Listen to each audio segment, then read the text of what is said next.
Mr. Speaker, may I thank you first for condemning the wanton killing that happened at the Lekki toll gate. I am also an honorable member of the Federal Republic of Nigeria, and I stand to speak against what my colleague, Mr. Desmond Elliot, has spoken about. Mr. Speaker, may I let you know and reiterate that my colleague, Mr. Desmond Elliot, was once an actor. So we need to find out whether he thinks he's on the acting field, on the stage or in the theater, rather knowing that he's in the house here. May I let you know that, Mr. Speaker, that my colleague, Mr. Desmond Elliot, talking about the social media today, is also a celebrity who have used his acclaimed status to drive his ambition to the house, and he did a lot of campaigns and people supported him. If not, Mr. Desmond is nothing but a man who has no pedigree or antecedents in politics, if not for the law of godfatherism that brought him into the house.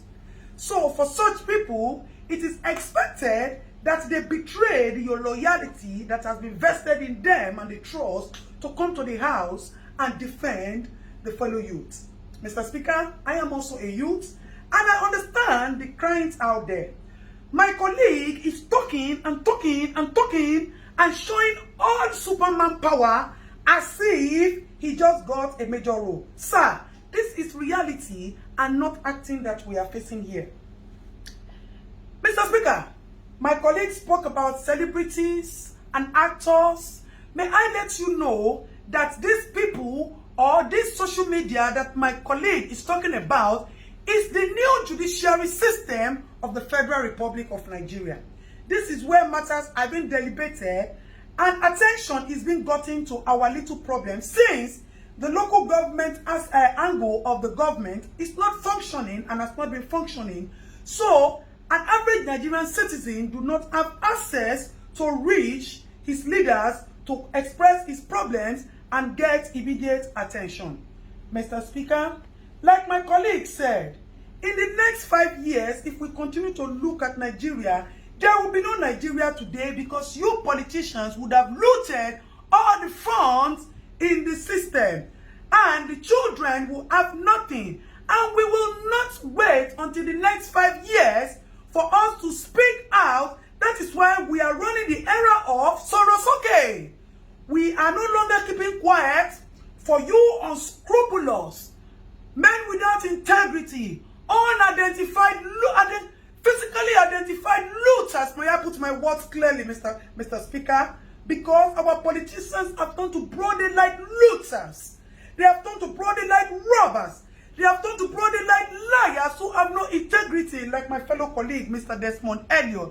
And I am suggesting that we look for the nearest psychiatric hospital to check my colleague in for immediate attention, as we do not intend to lose him to some of the people who have died in the Lekki toll massacre. Let me thank you for your intervention.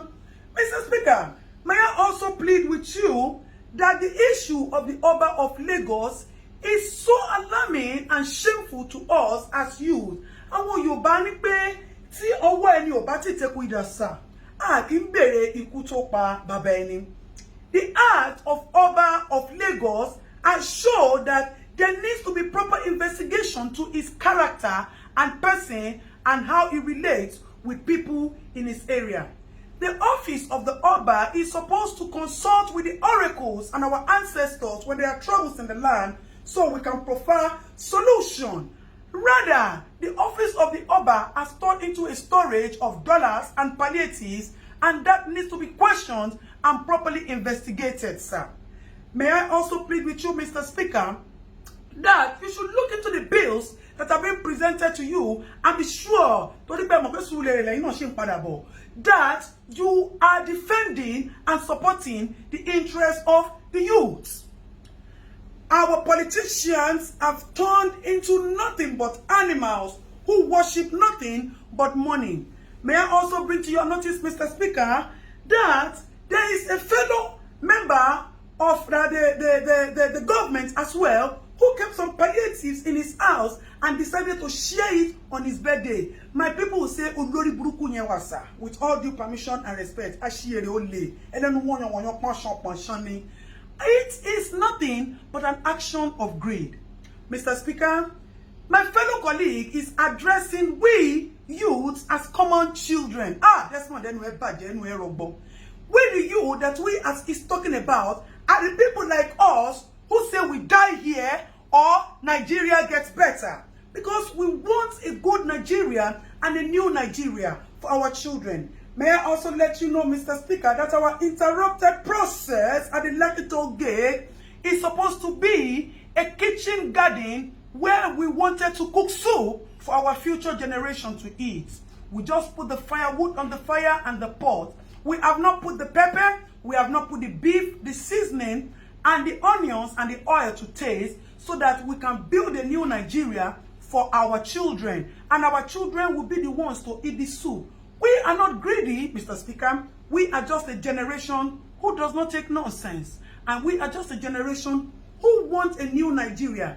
Nigeria has been pregnant for years of corruption, of years of inhumanity, of years of insane leaders, of years of lies and deceit, of years of looting and bad governance, bad road, bad hospital, bad police system. And we thought that if we could conduct a cesarean section for this pregnancy, we'll be able to bring out all these and give birth to a new Nigeria. Mr. Speaker, before I go, I would request a 1-minute interaction with my colleague so that he will know that we are all here to protect the interests of the citizens of the Federal Republic of Nigeria. Desmond, you already know correct. If nobody say that they do you for dream, they talk about social media for you. You think say we no go here. You think say some people where they know they are not going to content or say you go the jambula mouth for house. Be careful, make you not begin to see people like us for your dream. Make you dey very, very careful. Meanwhile, me and you will go see jam for Suliri. Make I face, make I tell you, not the way if you do me. But Dabi Amila, Oga, na my baboko. So you know go there, anything will happen to me. You see, say confidence me pogo. Mr. Speaker, thank you very much, sir, for your little 1-minute time. Mr. Speaker, before I go, I would want to plead with you not to sign, to use your good office, not to sign any bill that is against the interest and the benefit of the public.